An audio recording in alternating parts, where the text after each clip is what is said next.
Paper leak.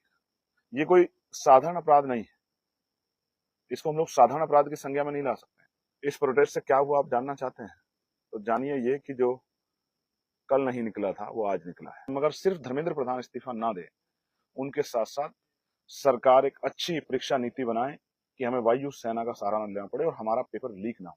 अगर ये आपने लाठी चलवाई है तो ये अच्छा नहीं किया आपने, ये भूलेगा नहीं नौजवान। और अगर आपके संज्ञान में नहीं थी तो जिसने चलाई है उन पर कार्रवाई कीजिए। 25 तारीख को हम लोग सभी जिला मुख्यालयों पर ज्ञापन देंगे। ज्ञापन की सूची, ज्ञापन का प्रारूप आपके पास पहुंच जाएगा प्रदेश वाइज। अपनी बात को शुरू करते हुए बहुजन समाज में जन्मे सभी संतों, गुरुओं और महान पुरुषों को नमन करता हूं।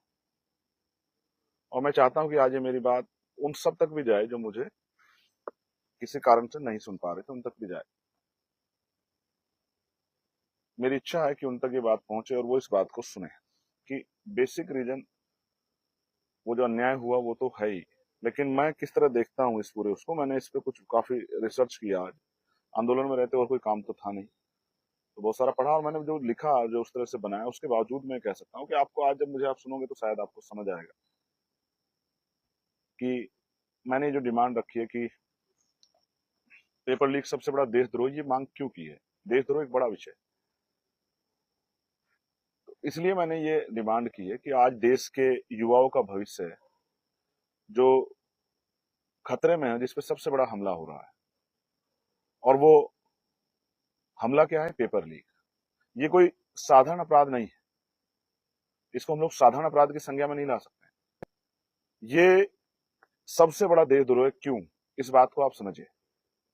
जो लोग पेपर लीक कराते हैं वो सिर्फ पेपर नहीं लीक कराते, वो नौकरियों को बेचते हैं। और जब वो नौकरियां बेचते हैं तो सिर्फ 1, 2, 150, 1000, 2000 बच्चों का भविष्य नहीं, सारे सिस्टम से खिलवाड़ करते हैं। भारत की संविधान की मूल भावना से, संवैधानिक अधिकारों से, अवसर की समता से, वो संविधान से खिलवाड़ करते हैं। इसलिए देशद्रोह है।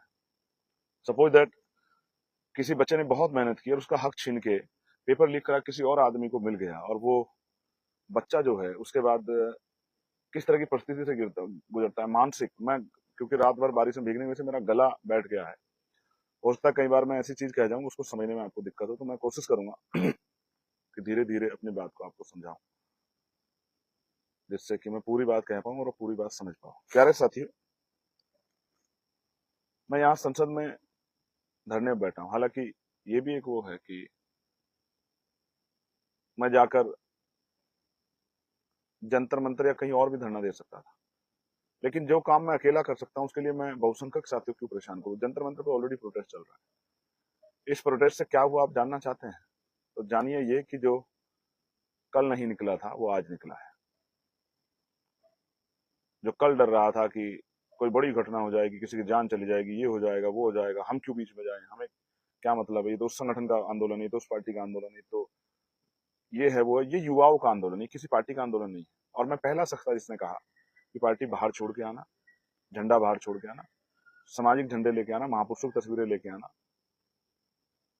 तिरंगा लेके आना, इस प्रोटेस्ट को कामयाब करना, ये मैं पहला ऐसा आदमी था। तो आज आप देखो बड़ी हलचल है। ये क्यों, कल क्यों नहीं थी, आप देखो परसों क्यों नहीं थी। अगर आप सबको इतना ही प्रेम था इस आंदोलन से, तो परसों आपने इतनी भागदौड़ क्यों नहीं की, कल क्यों नहीं की जब इतने लोग आए थे। आज क्यों की, क्योंकि कल रात से जिस तरह से ये लड़ाई आजाद समाज पार्टी ने आगे बढ़कर ठानी है, तो हर कोई अब लग गया है कि जो मांगे हमने की हैं और जो इतना बड़ा मोब इकट्ठा हुआ था, उसकी मांग तो आज नहीं तो कल माननी है सरकार को। लेकिन अब सरे की भी होड़ लगी है कि हमें भी सरे मिल जाए। मिलना चाहिए सब लोगों को, जो 1 इंच भी चलेगा उसको भी सरा मिलना चाहिए। बस मुझे सरे की आवश्यकता नहीं है।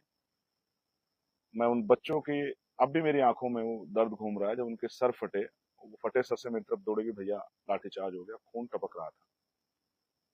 कल इस सरकार के इशारे पे पुलिस ने, और पुलिस के साथ कुछ ऐसे लोग जो वर्दी में नहीं थे, उन्होंने खून की होली जैसा कुछ कार्यक्रम किया, होली खेलने वाला खून की। और मुझे तकलीफ है, जो वीडियो मैंने आज पोस्ट भी की है, जिस तरह से बेटियों के साथ, मैं वर्दी का इतना सम्मान करता हूं, लेकिन जिस तरह की हिंसा हुई, अपमान हुआ, जिस तरह से उनके प्राइवेट जो है स्थानों पे उनको जो है डंडे मारे गए, वो वीडियो में दिख रहे हैं, जिस तरह से उनको थप्पड़ मारे गए, और भी तमाम तरह की चीजें, वो इस बात का उदाहरण है कि ये जो कुंठित मानसिकता है महिलाओं के प्रति, ये अच्छी नहीं। और आपस में मतलब प्राइवेट जगह डंडा मार के महिलाओं को, बेटियों को, और मुस्कुरा रहे हो आपस में, वो वीडियो भी मैंने देखी। और मैं आपको विश्वास दिलाता हूं कि मैं उन पे कार्रवाई के लिए भी जाऊंगा, उनकी वीडियो निकाल के उनके खिलाफ एफआईआर कराऊंगा जिन लोगों ने ये किया है, क्योंकि वो उनके चेहरे आ रहे हैं। और ये दिल्ली है, देश की राजधानी, यहाँ एफआईआर लिखी जाएगी। ये इसमें मैंने सजा में भी कुछ प्रावधान बढ़ाने की मांग की है कि इसमें उम्र कैद हो, कम से कम उम्र कैद, जिसको, क्योंकि आजकल पैसे वाले लोग जो भ्रष्टाचार करते हैं वो आसानी से निकल आते हैं बाहर, ये खतरनाक है। तो इसलिए मेरी मांग है कि इसको, जैसे आज देश के प्रधानमंत्री ने, आपके बैठने का इतना असर है कि आप प्रधानमंत्री जी ने भी आज कहा, और कल के प्रोटेस्ट का, कि भाई जो है हम लोग इस पे, नीट पे बड़ा काम करेंगे, पेपर लीक को ये करेंगे, सब चीजें युवाओं के भविष्य से खिलवाड़ने की, ये सब बोलना पड़ रहा है क्योंकि नौजवान जाग रहा है। बात दूर तक जा रही है। आज इंदौर में प्रोटेस्ट चल रहा है, मेरी बच्चों से बात हुई थी, और राजस्थान में तो लगातार हो रहे हैं, पंजाब में भी हो रहे हैं, हरियाणा थोड़ा सा भी पीछे, लेकिन हरियाणा भी आगे आ जाएगा समय के साथ, उत्तराखंड भी आ जाएगा, झारखंड, बिहार तो चल ही रहा है, बिहार और मध्य प्रदेश भी चल रहा है, लेकिन आ जाएगा, बिहार भी आ जाएगा, झारखंड भी आ जाएगा। दिल्ली तो आप देख ही रहे हैं, दिल्ली तो सजा हुआ है। उनको जो सजा है वो, उसमें किसी भी तरह की छूट ना हो,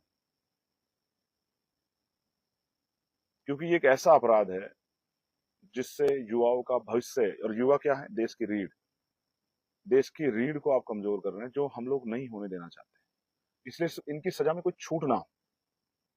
जैसे आप इस तरह समझिए कि ये हमला कैसे करता है, इससे नुकसान कैसे पहुंचे। जैसे कोई गरीब किसान मजदूर परिवार, उसका बेटा तैयारी कर रहा है, दिन बहुत मेहनत कर रहा है सुबह शाम, और माँ बाप भी अपने हिस्से का पेट काट के उसको दे रहे हैं कि चलो भाई आप तैयारी करो, बिल्कुल मत घबराओ, किसी चिंता मत करो, कर्ज ले रहे हैं, जमीन गिरवी रख रहे हैं, और तमाम तरह की चीजें कर रहे हैं जो भी उसकी आवश्यकता अनुसार है, जिससे कि उसको दिक्कत ना आए। उसको अगर गर्मी लग रही तो एसी की व्यवस्था करा रहे हैं, और जाने आने में दिक्कत है तो मोटरसाइकिल की व्यवस्था करा रहे हैं, रोज तेल की व्यवस्था करा रहे हैं पूरे। और अगर वो कहीं रह के काम कर रहा है तो बकायदा जो है उसके रहने के कमरे की व्यवस्था कर रहे हैं। वो सारी चीजें करके दे रहे हैं कि ये बच्चा जो है उसको दिक्कत ना है, क्योंकि माँ बाप ऐसे ही होते हैं। और माँ, गरीब परिवार ये सोच रहा है, वो मजदूर किसान परिवार, कि भाई कल मेरा बेटा डॉक्टर बनेगा, या एक्स वाई जेड कोई भी पेपर लीक हो जाए, डॉक्टर, इंजीनियर बनेगा, वकील बनेगा, जज बनेगा, आईएएस बनेगा, आईपीएस बनेगा, पीसीएस बनेगा, कुछ भी उस तरह की डेजिग्नेशन जिस पर जाएगा वो, और खुश है, सपने देख रही है माँ की, जितनी बन के आएगा उस दिन मेरे गरीबी के दिन बदलेंगे, चूल्हा हटेगा, गैस आएगा, मेरे कमरे में भी एसी आएगा, मुझे कहीं घूमने का मौका मिलेगा, इसकी बहन की शादी है, ये कुछ मदद करेगा, हाथ बटाएगा, तो इसके पिता का भार कम होगा। ये उनके मनों में सपने चल रहे हैं। बहन के मन में भी चल रहे हैं कि अगर भैया कहीं अच्छी जगह कामयाब हो जाएगा, या भाई के मन में चल रही है कि बहन कामयाब हो जाएगी, तो वो आगे उसकी पढ़ाई में, उसके रोजगार में, उसके लिए कुछ रोज व्यापार करने में कुछ हाथ बटाएगी। तो एक दूसरे से सपने कनेक्ट है। पिता के मन में भी सपने हैं कि मैंने पूरी जिंदगी मेहनत करते करते काट दी, अगर मेरा बच्चा कामयाब हो जाएगा तो मैं भी अब इस शरीर को जो थक गया, बूढ़ा हो चला है, तो भाई मैं भी अब आराम करूंगा थोड़ा सा, और तीर्थ तीर्थ जाऊंगा घूमने, कहीं रिश्तेदारी में समय दूंगा, या कुछ घूमूंगा फिरूंगा, मतलब जीवन के कुछ अच्छा समय बिताऊंगा। और अचानक से पता लगता है एक दिन आपको कि पेपर लीक हो गया है। अब वो जो सारा सपना, उस बच्चे का भी सपने होते हैं, कई बार प्रेम विवाह के सपने होते हैं, कई बार और बहुत सारे सपने होते हैं, कई बार अच्छी जिंदगी जीने के सपने होते हैं, कई बार गाड़ी और तमाम तरह की चीजें लेने के, अच्छा घर बनाने के सपने होते हैं, बहुत सपने होते हैं। और सपने से आगे भी सपने होते हैं, वो सारे सपने खत्म, वो सारी मेहनत बेकार,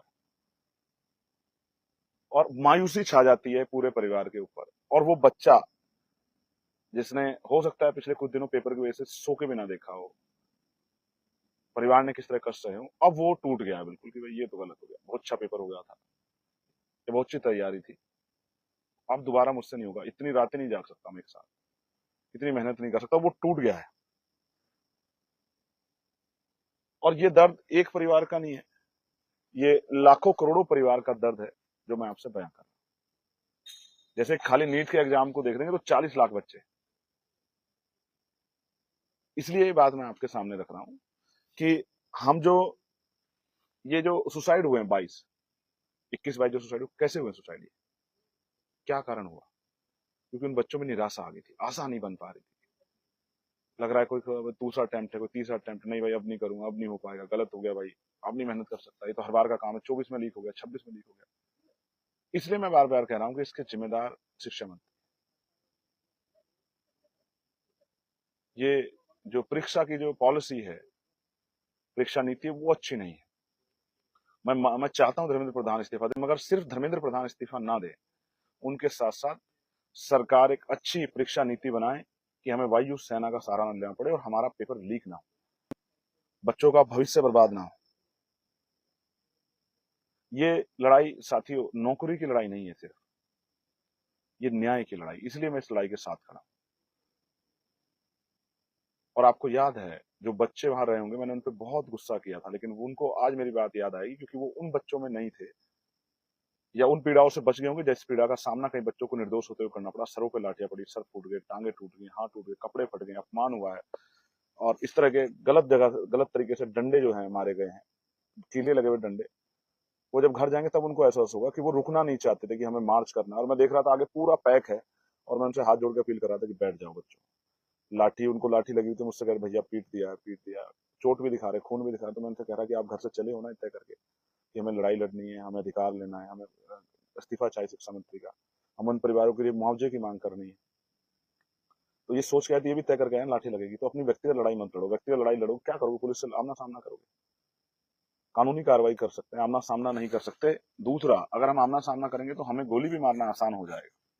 इसलिए मैंने कितनी बहनों को डांटा, कितने भाइयों को डांटा, वो पानी के लिए तड़प रहे थे, मैं देख रहा था उनकी तरफ, उनकी आंखों में भूख और प्यास। और कितने कई बच्चे ऐसे रहेंगे जो भूखे रहेंगे। मैं गुरुद्वारा के साथियों का धन्यवाद करता हूँ कि उन्होंने, हम लोगों ने भी प्रयास किया था कि वो लंगर की व्यवस्था करा दें। उन्होंने ये भी कहा था कि पानी की व्यवस्था करा देंगे, अगर आप बड़ा सा टब ले आओगे तो हम पानी की व्यवस्था भी करा देंगे। मैं उनका उनकी श्रद्धा भाव का धन्यवाद देता हूँ, सेवा भाव का। लेकिन सच ये है कि क्यों पूरा बंद था, हम लोग मजबूर थे, लेकिन हम आपका अच्छा चाहते थे कि किसी बच्ची को चोट ना लगे, उसके जीवन में कोई इस तरह की स्थिति ना बने, आंख पे चोट, आंख चली जाए, कोई हाथ को नुकसान हो जाए, कोई पैर को नुकसान हो जाए, उसके भविष्य में उसके सपने कुछ ले जाए।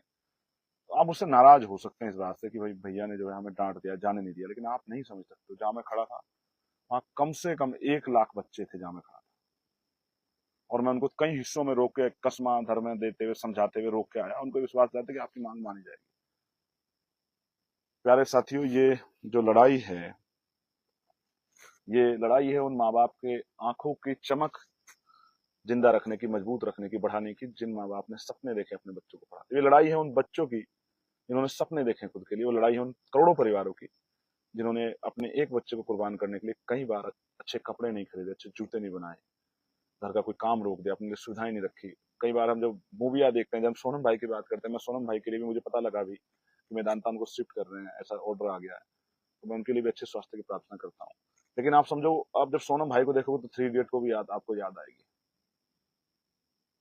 और मैं 3 इडियट का जिक्र क्यों कर रहा हूँ, क्योंकि आप देखो कि एक पिता जो है, फरहान नाम का जो करेक्टर, उसके फादर जो है चाहते हुए इंजीनियर बने, और वो उसके लिए किस तरह से एक एक पैसा जोड़ के, और दूसरा जो राजू है उसका करेक्टर, और वो उसकी बहन की शादी से लेकर, मिडिल क्लास परिवारों का यही हाल है। गरीब परिवारों के तो और भी बड़े सपने हैं कि बेटा कामयाब हो जाएगा तो शादी की, बेटी की शादी की व्यवस्था, घर की व्यवस्था, गाड़ी की व्यवस्था, ये सब कर लेगा, वो हीरो बन जाता है उनका। इसलिए मैंने महसूस किया कि एक बड़ा सपना था, इसलिए उस आपको सुरक्षित रखना जरूरी था। ये दोनों किस्से फरहान और राजू का आपको बता सकता है कि मिडिल क्लास परिवार किस तरह सर्वाइव करते, क्या क्या सहते। अब इंपॉर्टेंट बात क्या है, मुझे बार बार जंतर मंतर की जगह जलियांवाला बाग याद आया, उन लाठियों से जो बच्चों को पड़ी थी। मैं केंद्रीय गृह मंत्री जी से कहना चाहता हूं कि उनको, अगर ये आपने लाठी चलवाई है तो ये अच्छा नहीं किया आपने, ये भूलेगा नहीं नौजवान। और अगर आपके संज्ञान में नहीं थी तो जिसने चलाई है उन पर कार्रवाई कीजिए, दोनों तरफ फैसला आप ही किया।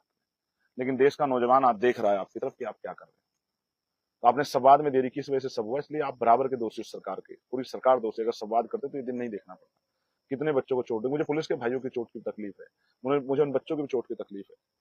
ये सबसे इंपॉर्टेंट बात कि ये लड़ाई अब निर्णायक तरफ चलेगी, आगे बढ़ेगी। तो मैंने तय किया कि हम लोग देश भर में 25 तारीख को सभी जिला मुख्यालयों पे ज्ञापन देंगे पेपर लीक की घटना को, और जो दिल्ली में लाठीचार्ज हुआ उस घटना को भी उससे जोड़ते हुए, उस हिंसा को जोड़ते पूरे देश भर में जहां जहां हमारे कार्यकर्ता, मैं अपने बीमार में के साथियों से भी अपील करूंगा, जहां जहां उनका संगठन है, मैं अध्यक्ष जी से, राष्ट्रीय प्रभारियों से, सब प्रदेश अध्यक्षों की, वो सब मिलके, बाकी वो उसको बड़े पैमाने पर अपने आप ब्रीफ कर देंगे, सब लोग सब समझदार हैं, सभी जिला मुख्यालयों पर ज्ञापन दें एकजुट होकर। देश के नौजवान जो 51% है उनको इस पीड़ा से निकालने के लिए, उनकी मदद करने के लिए। और उत्तर प्रदेश में हम लोग इसमें मौलाना जोहर यूनिवर्सिटी, क्योंकि वो भी एजुकेशन से जुड़ा विषय है, उसको भी हम लोग इसमें जो है ज्ञापन में ऐड करेंगे, क्योंकि उस यूनिवर्सिटी को भी सिर्फ इसलिए तोड़ा जा रहा है कि कोई उस गरीब यूनिवर्सिटी से कोई गरीब बच्चा डॉक्टर, इंजीनियर, आईएएस, आईपीएस, वकील, जज ना बन जाए। शिक्षा के खिलाफ है ये सरकार, 94,000 स्कूल बंद किए इसने। इसलिए निर्णायक है कि 25 तारीख को हम लोग, क्योंकि मैं देख रहा हूँ जिस तरह सरकार का रुख है, ये वहां 30 दिन तक इन्होंने वार्ता नहीं की है, ये छोटे नहीं होना चाहते, ये ईगो में रहना चाहते हैं, ये आंदोलन की गरिमा को गिराना चाहते हैं, ये कमजोर करना चाहते हैं, ये चुप्पी रखना चाहते हैं, ये दिखाना चाहते हैं कि हम बहुत ताकतवर, लेकिन इनको ये नहीं पता कि आप हमेशा ताकतवर नहीं रहोगे। इसलिए हमने तय किया है कि 25 तारीख को हम लोग सभी जिला मुख्यालयों पर ज्ञापन देंगे। ज्ञापन की सूची, ज्ञापन का प्रारूप आपके पास पहुंच जाएगा प्रदेश भाई। आपने मुझे सुना, मैं आपका आभारी हूँ। मैं आपके मंगल कामनाएं करता हूँ, जो बच्चे घायल हैं उनके अच्छे स्वास्थ्य के लिए, और जो बच्चे घर नहीं पहुंचे, जैसे मेरे पे कहीं सूचना आई थी, ऐसी कहीं भी तो हमें बताइए, हम उसकी जानकारी करेंगे। लेकिन हम हमेशा युवाओं के साथ हैं, ये बात मैं आपको बताना चाहता हूँ, राजनीति से ऊपर उठ। और ये आंदोलन आपका मजबूत हो, सरकार पर जल्दी सोचे, इसलिए हम लोग जो है 25 तारीख को ज्ञापन देंगे, पूरी तैयारी का सभी जिला मुख्यालय। धन्यवाद। जय भीम, जय भारत, जय संविधान, जय मंडल, जय जोहार, जय जवान, जय किसान, जय लोकतंत्र, जय विज्ञान। मैं आपका भाई चंद्रशेखर आजाद, हमेशा आपके साथ।